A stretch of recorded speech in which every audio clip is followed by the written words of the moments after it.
Welcome to Align to Your Design. I'm your host, Beth Davis. Isn't it time to wrap your business around your purpose and bring your greatest work to the world? Each week, join me as we explore various biometric tools such as human design and hand analysis and how to use them to fulfill your destiny and align to your design. We will reveal how to do the work you are designed to do rather than what you think you should do. Hey there, everyone. Beth Davis. You are listening or watching Align to Your Design. This is the podcast where I bring on guests who are out in the world doing their purpose because they're aligned to their design. And our guest today, Elizabeth Barber, specializes in creating rituals for people who are going through a major life transition. And this life transition can be positive or negative. Positive life transitions could be your son or daughter's graduating from college, your son or daughter's getting married, you're getting married, a baby's born, etc. And then there can be the more negative events where you lose a pet, a beloved a family member, friend, spouse, partner passes away. You might be dealing with a chronic illness or some other shock in your own personal life. And our guest today thinks it's very important to mark these events and to create special ceremonies around these events because one of the things it does is it helps us navigate through these events. It also says to our subconscious, I am changing. This is important. This matters to me. This matters to the people around me. So with that, I'm going to share a little bit about our guest, and then we're going to dive right into our interview, and then we'll look at our guest's human design chart towards the end of our interview today. Elizabeth Barber, our guest today, is an intuitive life and business coach, speaker, and retreat leader. She's an expert on work-life balance, and what she loves most of all is to celebrate. Elizabeth is passionate about teaching busy professionals the value of celebration and ritual, the importance of cultivating smart self-care, and the necessity of building a thriving network of caring, authentic people around you. A professional coach for 20 plus years, Elizabeth is the author of Smart Self-Care for Busy Women, 20 Lessons to Help Create the Me Time You Keep Putting Off. Her second book, Sacred Celebrations, Designing Rituals for Life's Milestone Events, is due to be published later this year by Grace Point Publishing. Her newest venture, Sacred Celebration Gifts, is a company that offers unique gift boxes to help create rituals to celebrate life's milestone traditions. And I actually received one of those unique gift boxes from Joanne, who is the head coach on my team. And I was deeply touched. And in fact, I have the crystal in the other room and the room spray, which I have been using actually for the past several days. I must have been preparing for this interview. Elizabeth, you can find out more at sacredcelebrations.com and elizabethbarber.com. Elizabeth is a 5-1 profile generator with sacral authority, and she did spend a year with me in our signature Life Purpose Mastery program. Please help me in welcoming Elizabeth Barber to Align to Your Design. Here she comes, Elizabeth Barber. Hi. Hello. Hi. How are Thank you? you so much for having me. I'm so happy to be here. I'm so happy to have you. And I'm just gonna make sure we've got the transcript going. Okay, it's going. Okay. So share with us why Sacred Celebrations. Sacred Celebrations came about actually many, many years ago. I would say maybe 15 or 20. It first popped into my awareness of, wow, this is a really important thing I need to be doing and teaching in the world. But in the last 5-ish years, it really popped in after my mom passed away, actually. And I created a very unique white rose ceremony with my friends and colleagues to really celebrate her life. And it was just a very unique and different experience from a traditional funeral. And very soon after that, like within about a month or so, I started writing a book, which would end up becoming the book, which is finally coming out now 5 years later. And then ultimately a product line. And it's really all about we are so disconnected, Beth. I mean, and you and I have talked about this, Mm, over the mhm, time that we've worked together. We are so disconnected from ourselves, from others, and from spirit. And ritual is a way to bring us back in connection with ourselves. It helps us to be back in integrity with ourselves, help to be more aligned, helps us to be more whole and complete. that's beautiful. And what is it about ritual that speaks to you personally? I think for me, ritual is it's sort of a time out from our everyday life. It's time out from the mundane. It's giving ourselves space to step into the sacred. And that doesn't necessarily have to be big and fancy and dramatic. I mean, it could be as simple as, making your morning cup of tea and sitting on your back deck and Mm, listening to the birds as you're kind of savoring your tea and enjoying that. It could be an evening walk underneath the stars with your sweetie for just, 15 minutes at the end of the day as you're transitioning, into evening time. So it doesn't necessarily have to be something big and grand to still be meaningful. mm. And when did you first realize you were into ritual? You were into celebrating things. Do you remember? I actually do. It was one of my very first coaching clients, and I probably have been doing it for years before that. But my first conscious awareness was one of my very first coaching clients. So that would have been back in 2000, 2001.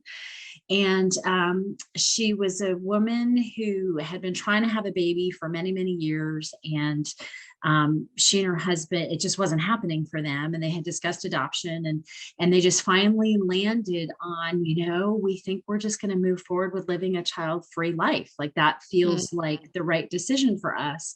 And as we were coaching together, I said to her, I mean, I very distinctly remember saying to her, gosh, what if you did a ritual to honor and acknowledge this important decision and this transition in your life? And she said, oh, that's a brilliant idea. And so that was really the first ritual that I started co-creating. And then soon after that, I got divorced. And I had a friend who said to me, well, aren't you going to do a divorce ritual? And I was like, oh, yeah, I guess I should do that. And so I ended up doing three, three different ones. But yeah, so that's when I started. So probably 20 years ago, I had a real conscious awareness. And now it's just a part of my everyday life. So. oh, wow. That's really very beautiful. So tell us about the first book you wrote. The first book, so my work as a coach for the last 2 decades has really been about work-life balance for busy women, professionals, entrepreneurs, but just really that juggling act that we all do, whether we're raising kids or caring for aging parents, or if we're partnered, or if we're running a business. We're involved in the community, we're volunteering, we're doing so many different things. And so often we forget to take care of ourselves. And so Mhm. my first book is really just 20 simple lessons to remind you how to pour back into yourself. We tend to give so much to other people. That's sort of the natural way. We operate in the world, right? We want to give and help others, but we've got to make sure we refill our own cup.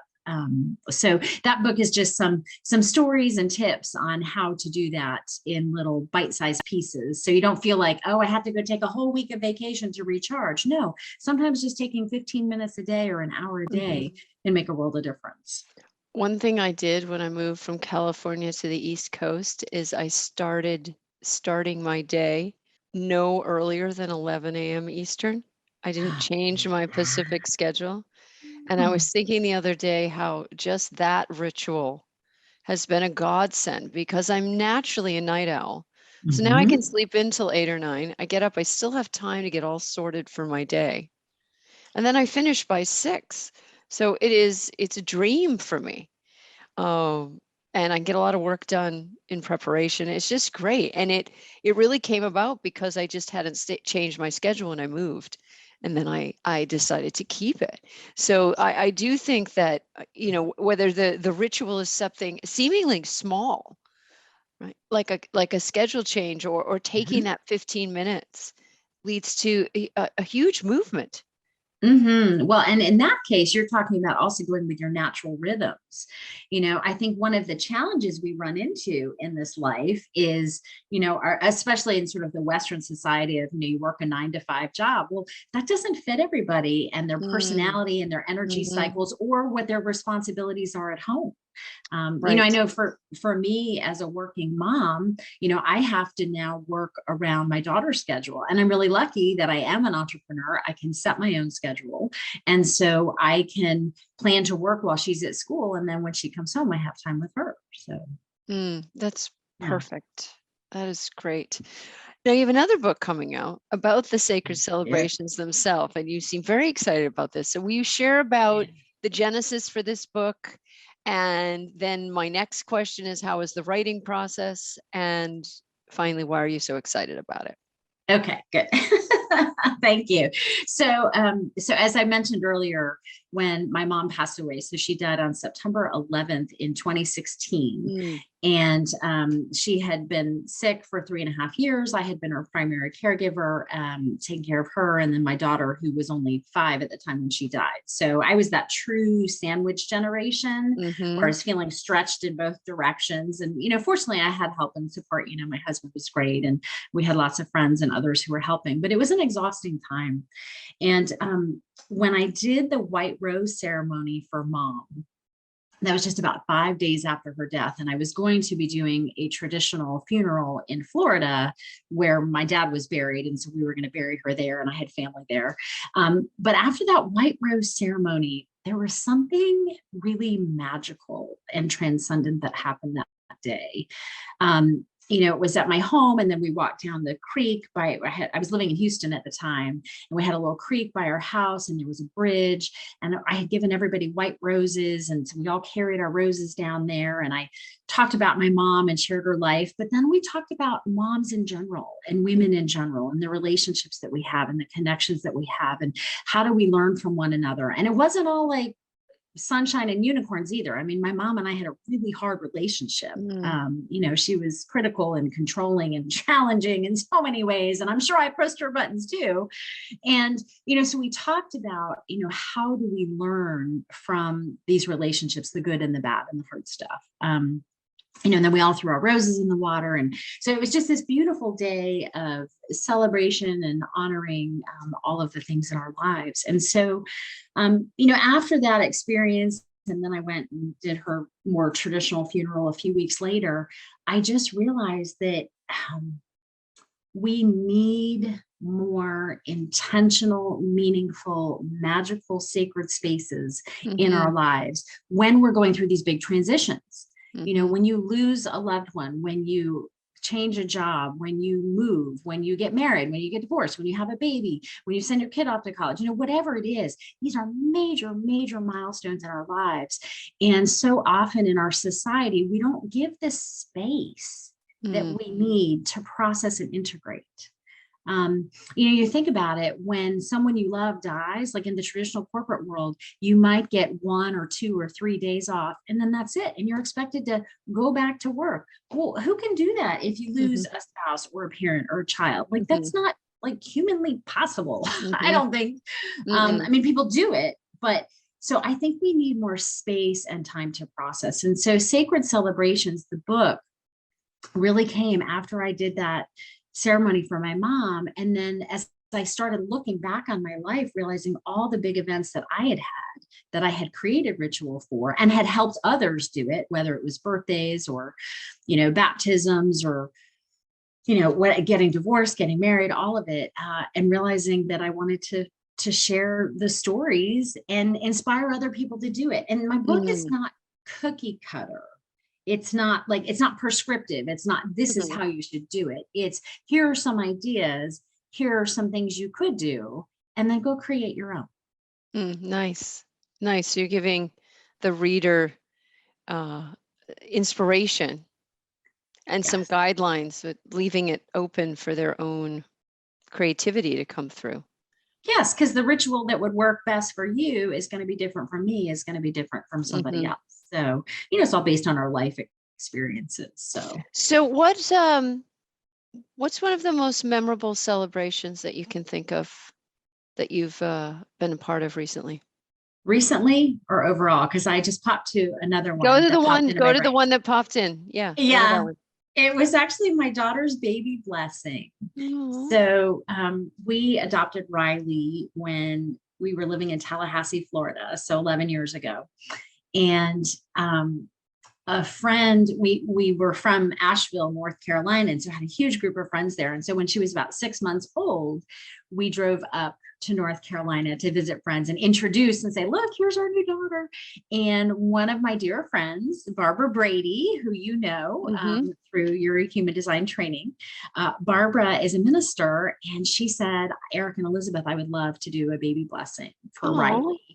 And so what we did was we invited another dear friend of mine, Eileen and Lars. They hosted it at their home, and we had about 25 friends, I guess. And we all were in the front yard on these big, beautiful oak trees.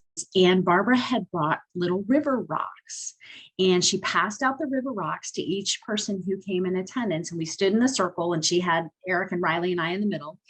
And she invited people to go around one by one and share their prayers and blessings for Riley and for us and our little family. And then as people spoke, they said whatever it is that they said, we love you, we wish you well, we hope you have a life filled with joy, adventure, whatever. And then they blew it into the rock. And then Barbara had a little heart-shaped bowl, and everybody put their rocks into the bowl. So Oh. Riley has those rocks still, and she calls them her love rocks. I Oh, just that's love it. that's beautiful. That's beautiful. What's been one of the most memorable ceremonies you've done for yourself that you want to share on a public podcast? Yeah. I'll talk about one more recent. Last year, I had a hysterectomy in Mm, January. And it, anyone who's gone through a major surgery knows that it's kind of a big deal to lose an organ. yes. And particularly one that defines who you are as a woman and your Mm-hmm. femininity and all of that, all Mm-hmm. the associations that we have. So I actually, about 2 weeks before the surgery, I took myself down to the beach for a couple of nights.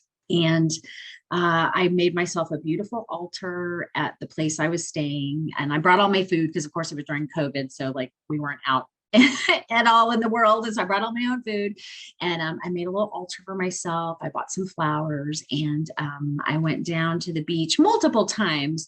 But one particular time I remember, and I went and I released some flowers into the ocean and was just, thanking my uterus for all it had done for me all the years, and was just ready to release it. And, just really felt a sense of peace at the end of that weekend. When I went in, I was kind of nervous and anxious, and I don't know how I'm feeling about the surgery. And by the time I had written in my journal, and I had pulled goddess cards, and I had, done the work with the flowers at the ocean, I felt this sense of peace, like, oh, I can do this. I'm ready to do this. Mm. And my surgery went really smoothly and was really successful. And, so it was good. I was in a good space for it. That's beautiful. It seems to me that these rituals create a tone for the event that is being celebrated, and also a beautiful memory for people, which in some way I would think anchors in the significance of the ceremony and actually supports the future intentions. Have you found that to be true, that it creates a lot more or there's less resistance and more go with the flow, ease in the unfolding of the future event? Or is it just, I don't know what I'm actually asking, but oh, yeah. Well, Yeah. I'll respond to that. I mean, Yes. I think your reflection is accurate, that when we can be intentional about ritual, whether it's before or during an event, it helps us with integration. It Hmm. helps us Hmm. with integration of, oh, life before and life after this event. I mean, it's a universal thing, right? For us to have loss, let's talk about Hmm. that, like the loss of a pet, or the loss of a loved one, or the loss of a job, Hmm. or like I just talked about, a surgery, loss of a body part, whatever. But so there's life before, when my Uncle Johnny was alive, and then there's life after Uncle Johnny and when he's no longer here. And Right. so having time and space to honor and recognize that helps us with that transition. So gives us Beautiful. peace. Yeah. Is there anything else you want our listeners to know about sacred celebrations that seems important to share? Yeah, I mean, I think just the reminder that, celebration is such a critical component, I think, of a happy, healthy life. And it doesn't always necessarily have to be a happy thing. Like, I love celebrating the good stuff, birthdays and holidays and weddings and, just even, getting a new client, like, woohoo, it's like, yay, let's celebrate. Let's do something to mark the occasion. And we can also celebrate those really hard and difficult things, the losses, the griefs, the transitions, because we learned something from that experience. And that I think the more we can honor and recognize, whether it's joyful or whether it's filled with grief, that's going to help us just, again, be more whole and complete. Beautiful. So what are you working on future-wise? Well, partly thanks to you and being part of the Life Purpose Mastery program, I have developed a product line that goes with the book. And I never in a million years would have thought that would have happened, Beth. But I remember in my very first one-on-one with you, this would have been, March of 2020, I guess. And I was telling you about the sacred celebrations idea. And at that point, I was working on the book, but it still wasn't like fully formed. And somewhere along the way, the idea of product line came up. I can't remember if I said it or you said it, but we just kind of went, oh, yes, that's it. So each chapter in the book will ultimately have a product associated with it. I don't have them all developed quite yet. But like, for example, I have a house blessing kit. And so in fact, I think that's the first kit that I sent you, right? Right when I moved into my new place, Joanne came over, said, I have a gift for you. And it was a house blessing kit. Yes, it's wonderful. It's wonderful. I love it. And so, this idea of, giving people the tools, the ideas behind the products is giving people the tools to create a ritual for themselves. And again, it's not prescriptive. It's just saying, well, here, look, you have a house blessings plate. You could walk around and do that while you're saying prayers in each room. You have a candle that you can light and say prayers and intentions, so it's giving them some of the tools, but then they can bring in other things that they want to create that more sacred experience and personalize it. So that's the first thing I have is the ritual boxes. But then the other thing I have, and I actually have some right here. Can I show them? My yes. So I've now designed. So these are my Dragonfly collection of sacred celebrations bracelets. And I have other designs as well, but these are the ones that are on the Sacred Celebrations website right now. But Dragonfly is my totem animal. It's my spirit animal. Has been for decades, really probably since I was a kid. And dragonflies represent resilience. They represent transformation. They represent change. They represent light and love, joy, playfulness, all of that. And when I had my hysterectomy last year, and I was in recovery and I didn't work for almost about 6 weeks, I guess. And a friend sent me 2 little dragonfly discs, my good friend, Sarah Wynn. And she said, oh, I thought about you. I know you love dragonflies. I thought you might like these. And so while I was in recovery and, my brain wasn't really firing that well, in terms of like doing coaching clients and stuff, I pulled out my old jewelry kit and I said, oh, let me see what I can make with this. And I started I made my first bracelet and I went, oh, this is really cool. Let me see what else I can do. And then I started ordering beads and then an entire jewelry line developed. And so what's interesting about this, and it's the exact desired intent that I was hoping, is that when people buy them, they're buying them for special occasions. Oh, my best friend from high school is getting remarried and there's a couple of us that are going to be in the wedding party. I want to buy bracelets for everybody. Oh, my best girlfriend from college, she just got just turned 50 and I'm taking her away on a 50th birthday weekend. So I want to buy bracelets for both of us so we have it as a memory of our time together. I just facilitated a retirement ritual in Asheville, in North Carolina, in the mountains a couple weeks ago for a friend who was retiring, and she hired me to make 6 bracelets for all the women who attended. And so I love that people are using it in the exact way. I mean, I didn't know that was my intention when I started making jewelry, but it's like, yes, like this is all about helping people have a talisman to remember a special occasion or a special experience in their life. Oh, So, that's beautiful. yeah. Just beautiful. I love that. Ah, Thank you. all right. Well, shall we look at your human design chart? I would love to, because you have helped me so much with this over the years. Oh, I'm so glad. So what I like to ask all our guests is, what is one thing you're curious about in your life right now? We'll look at it through the lens of human design. Oh, that's a good question. Yeah, I'll pull up your chart while you're thinking of it. Maybe we could talk a little bit about the open throat. Okay. Because I think that still, I still struggle with that a little bit because I am a natural communicator. Uh-huh. Sometimes I feel like I'm like, whoa, whoa. So right. maybe the open throat maybe right. can help me understand. Get like me this morning. Yeah. Yeah. Could get the funny. words out. I think I just, my sleep has been so off. We have that Leo full snow moon that it just happened like 13 minutes ago. And yes. Oh man, my brain, it's just a weird energy. It's just weird. So there, what are you going to do? All right. So this is your chart. Do you see it on the screen? Yes. All right. Left angle cross of cycles. And you do have a completely open throat. So before I talk about the throat, I just want to talk about your incarnation cross, because the cross of cycles, you've got the 5342 energy in your incarnation cross, which is about your life purpose. And this channel here connects the root of the body to the sex organs. And it is about completing things. And that's why I think it's so interesting that you're focusing on sacred celebrations and creating books and instructions and classes and jewelry and all these different ways for people to complete cycles such that they can move into the next cycle as joyfully, peacefully, etc., as possible. And that's part of your purpose. It's really something. It's so wonderful when people are aligned.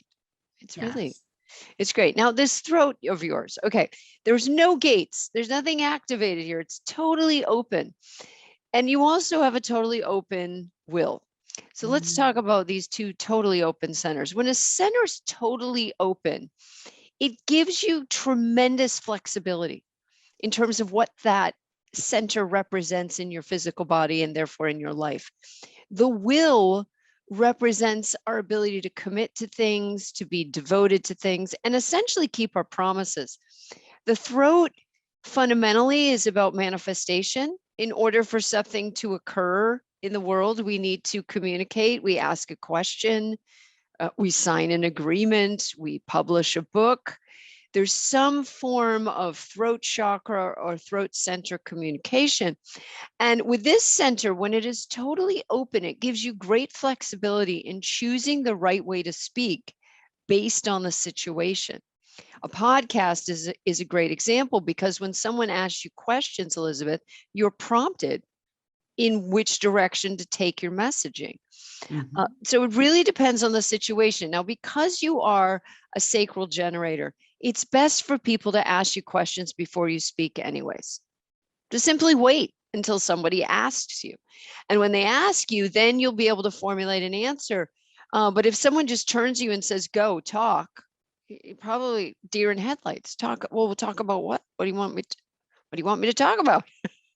And the other person might say, think, a manifester, think of something. And you say, I'm not a manifester. You informing me to think about something isn't helping. Can you ask me a question? And that's where you need a projector. So projectors and generators have a thing, because generators need questions, and projectors' best form of communication is questions.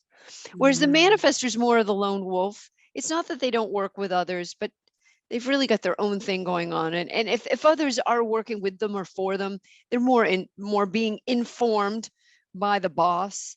Whereas you as a generator, you're so well served having an advisor or several advisors that are projectors, because they ask the most extraordinary questions. I have 2 coaches right now that are projectors, and they'll give me homework, and it's usually in the form of a question.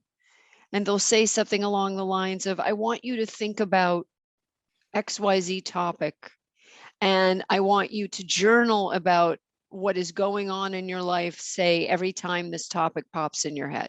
And I think to myself, oh, okay. So I start doing the exercise. Every time the topic pops in my head, I reach for my journal and I write down what I'm doing. And then I started to connect the dots. Oh, this thought pops into my head when I'm feeling this way, or I'm worried about that, or whatever it might be. But I started to see the connection. And I thought to myself, oh, smart projector, asking me questions, giving me good homework.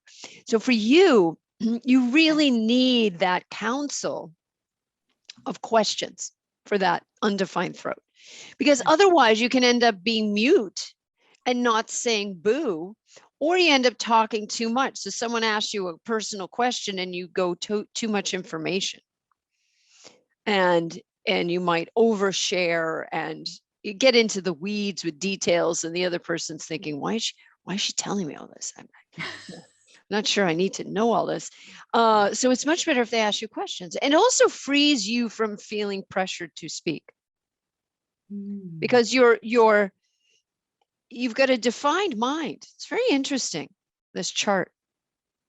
There's no way for what's coming through the 6447 channel to get down to the throat. You need other people that can even get your ideas out into the world. So I wouldn't recommend that you're in charge of marketing. You know?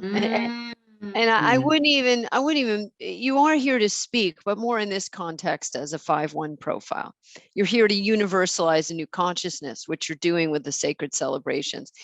An older tradition, something common to the human experience, and you put a new spin on it and are, in a sense, re-educating people about the value of marking life's transitions.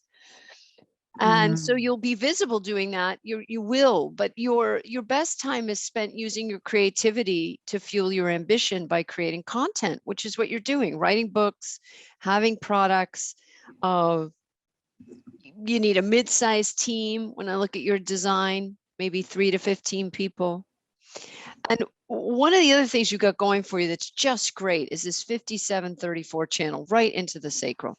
It's so intuitive, and it's pure intuitive power. It's not verbal. It's an energy that moves you in the direction of things. And because you're sacral, you can move pretty quickly as long as you check in for the yes or no sound.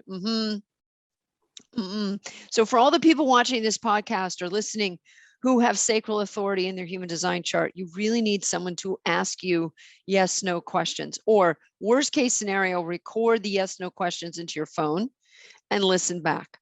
Because it's always very depressing to me when a sacral person isn't having a good time of it. And then I find out where their head's at, and I think, oh my God, they're making decisions from their mind. And your mind's very strong, but notice that it doesn't have any idea what's going on down in the body. If I can say, that is one of the biggest things I learned from you in Life Purpose Mastery, was understanding that our mind is for gathering information and that our bodies are for decision making. Yep. That's brilliant. And your body is so instinctive. You know, you're designed to move on the impulse of sound.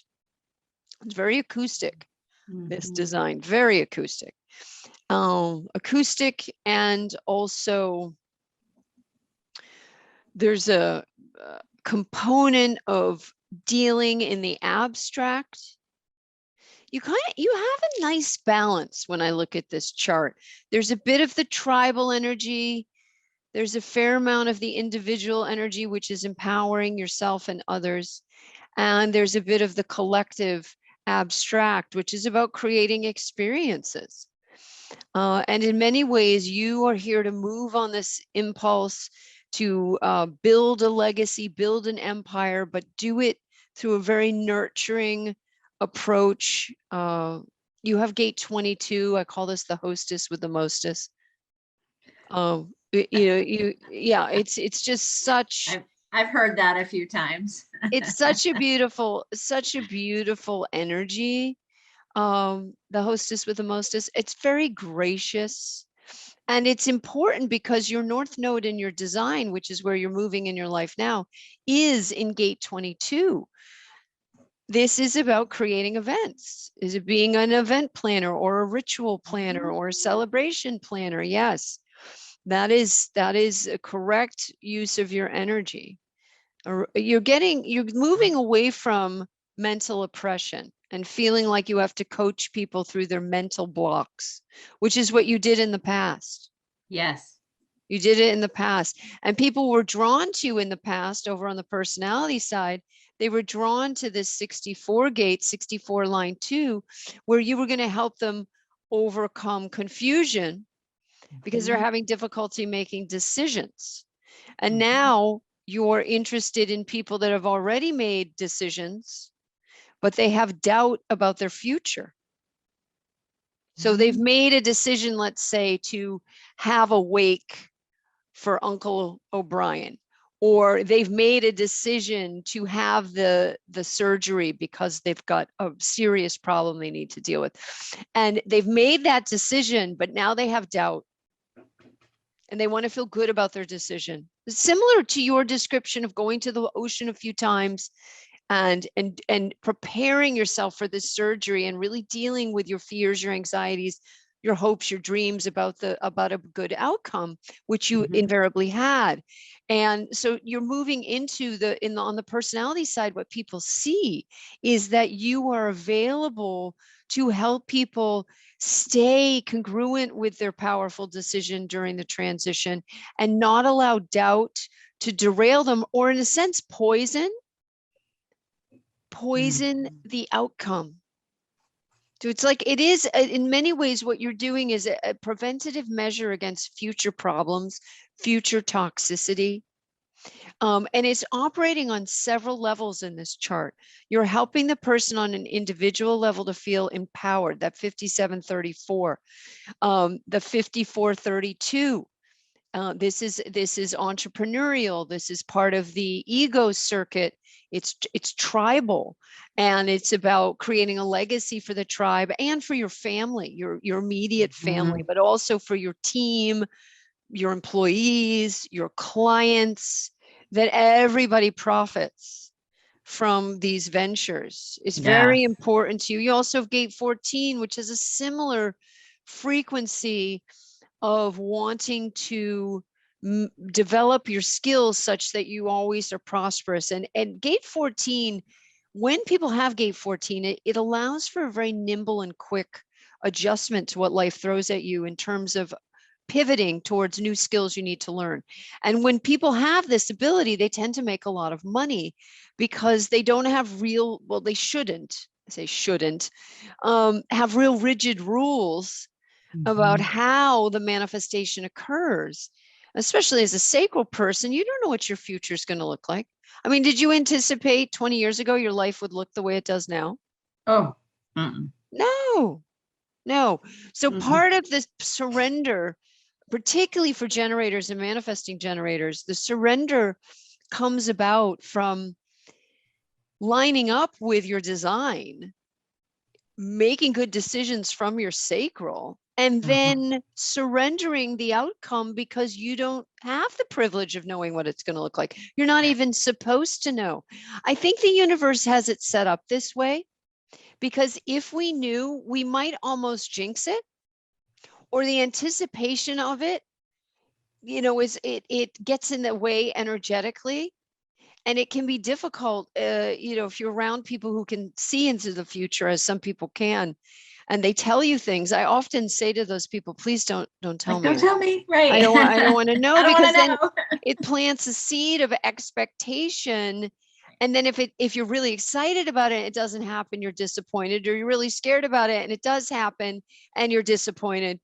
I think it's just much better to do our best to surrender to the now. And particularly in your design, it's a very present design. You're in the now and you're quite jovial. You're quite committed to being this bright light for people.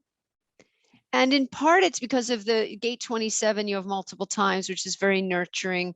Gate 6 wants harmony. Gate 22 is the gracious hostess.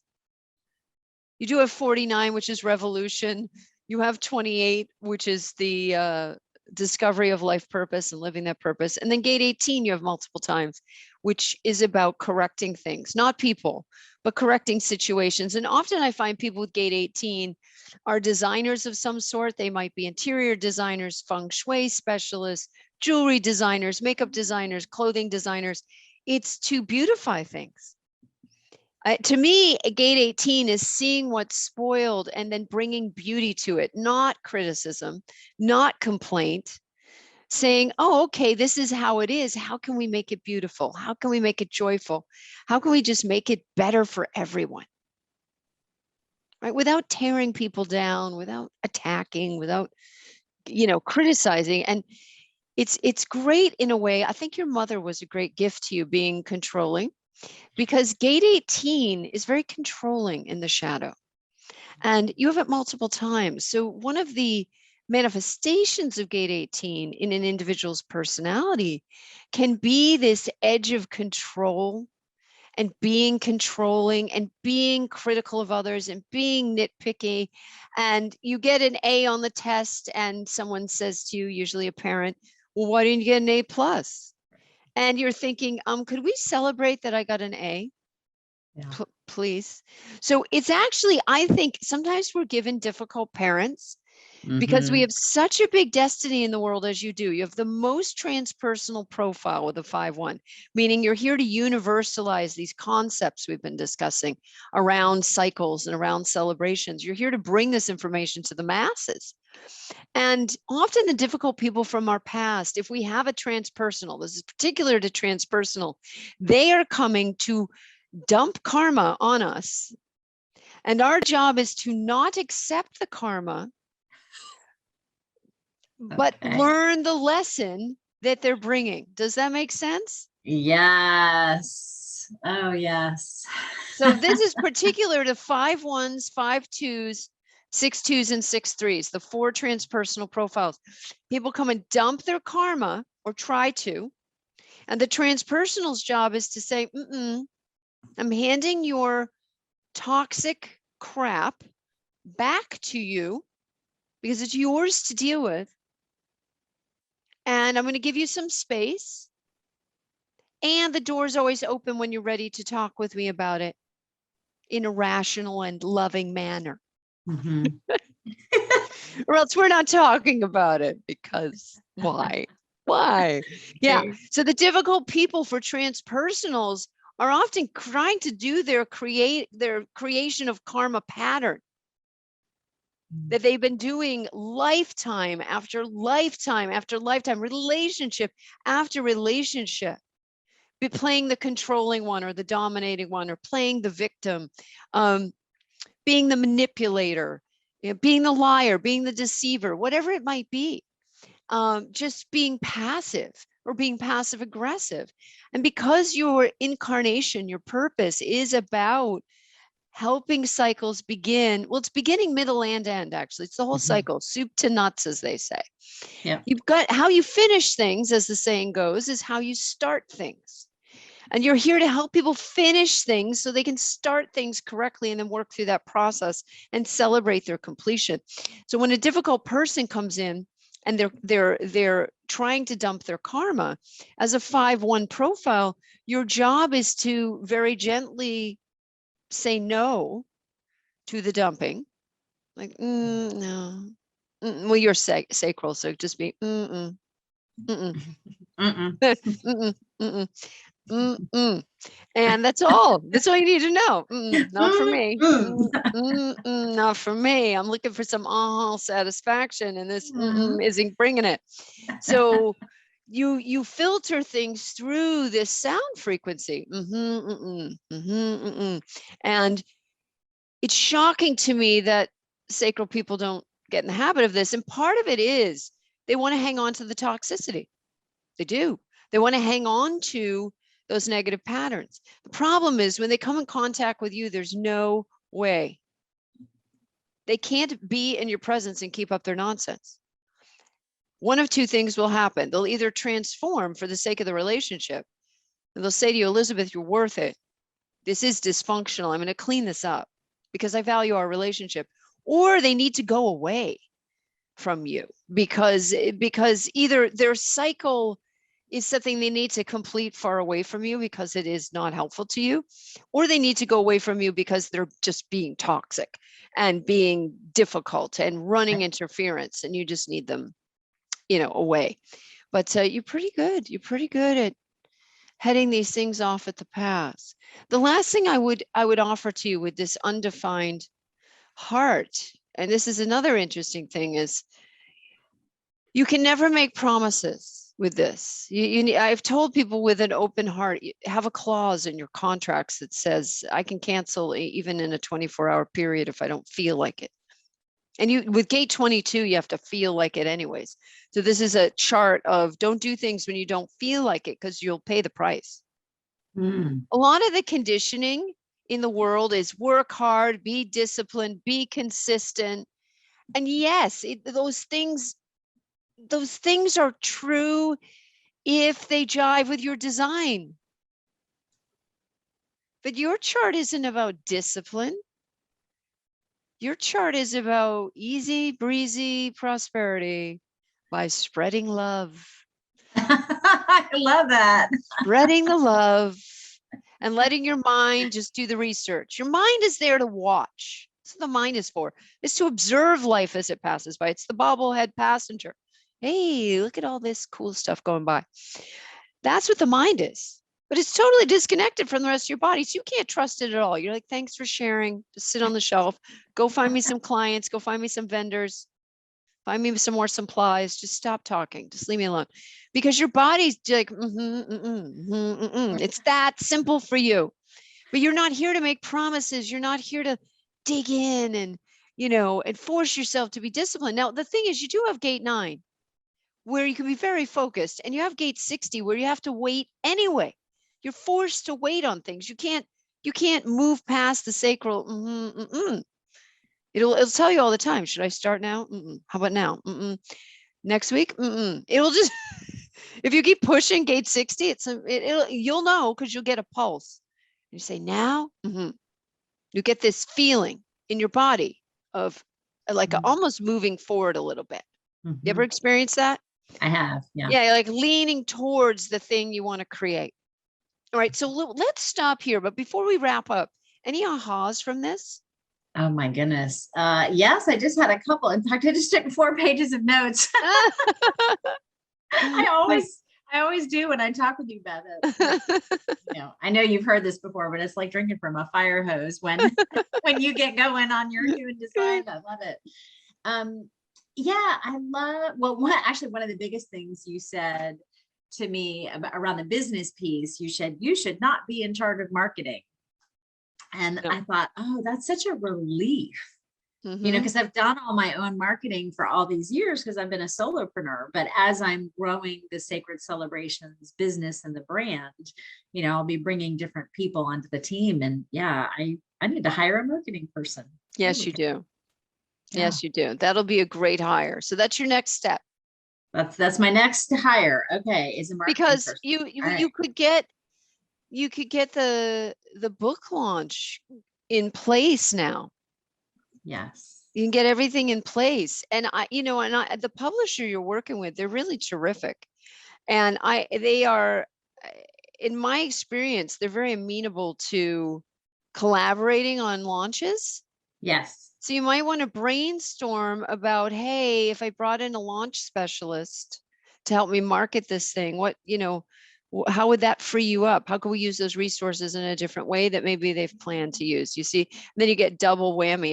If you're paying for support to work on the launch, then they can allocate the book resources to some other marketing things. So you have a lot of options here in terms of how big you want this book to go. But I see this book really, this is the book that gets you on CNN and the major networks. This is the book that really builds your YouTube following. That's just my intuitive hit. But as a 5-1, you've got to be out there and you got to be teaching about this. You just need to set things up so you've got a projector around you to ask you questions. Yes, and that was a good reminder. I have two friends in particular who are projectors who are really, really good with that. But yeah, I'll be on the lookout for that. Who's the next projector coming into my life? That's right. That's right. So any words of wisdom you want to leave our community with before we wrap up today? I just want to say to everybody who's listening, spend as much time with Beth and the Align Your Design folks as you can. I went through a year of the Life Purpose Mastery program with Beth, and it has been life changing, business wise, relationship wise, energy wise, just all of it. In fact, I have a lot of people looking at me going like, wow, Elizabeth, you're all like glowy, like what's going on? And I think it's because I've gotten in touch with my life purpose. And, it's one thing to know it, but Beth, I think something that you are so gifted with is you help us really embody it. You help us live it, breathe it, feel it, sleep it, dream it, whatever. And so it becomes a part of just our whole experience, because I think a lot of times people go, oh, I find out what my life purpose is, and then they just go off and do whatever. But it's by studying with you and really digging into human design, it allows you to really integrate it into your whole experience. So yeah, thank you. And it is part of our DNA to have a purpose. And the ignorance of the purpose, not knowing the purpose, not embracing the purpose is very toxic to a person's life. And as I'm fond of saying, it's the only fight that matters, is the fight for your life purpose. And all these fights in the world are every single fight. I defy anyone to tell me otherwise. Every single fight, and down to the individual level where couples are fighting, trying to change each other, is because people aren't focused on their purpose. All those fights are a distraction. They're all distraction. Because when you're living your purpose, first of all, you don't want to get into it with people. And also you're not unwilling to confront situations, but you do it with grace, right? You do it with heart. You respect the other person, even if the other person's very difficult or manipulative or toxic and you need to set boundaries. There's respect that person's where they're at on their journey. They're in that place, and we've all been in dark places. We've all been in the shadow of our design. Yeah. And like that. So it's just wonderful to see you fully embody that you do indeed help people learn about the cycles of their life and start to take them seriously and bring consciousness to the cycle so that when one cycle ends, the new cycle can begin without all that emotional, spiritual, psychological baggage from the past. Yeah. And what a remarkable gift. So thank you so much for being here. Oh, thank you. And thanks so much for all you do for our community and helping us all to be more fully actualized. I mean, that's why we're here, right? Yeah, it is why we're here. Well, everyone, this has been another episode of Align to Your Design. If you want to find out more about Elizabeth, go to elizabethbarbour.com. That's ELIZABETHBARBOUR.com, or go to sacredcelebrations.com, pick up a copy of her book, a pre-order, and immerse yourself in Elizabeth's offering. Get one of those bracelets. Oh my God, I should have mine on. I'm sorry. I have them over there because we're going to start offering them in our online store, everyone. Yay. But I forgot to put it on. It's across the room. They're beautiful, but you all saw them. So check it out. elizabethbarbour.com, Sacred Celebrations. And Elizabeth, thank you so much for being here today. Thank you so much, Beth. It's been a joy. All right. Bye for now.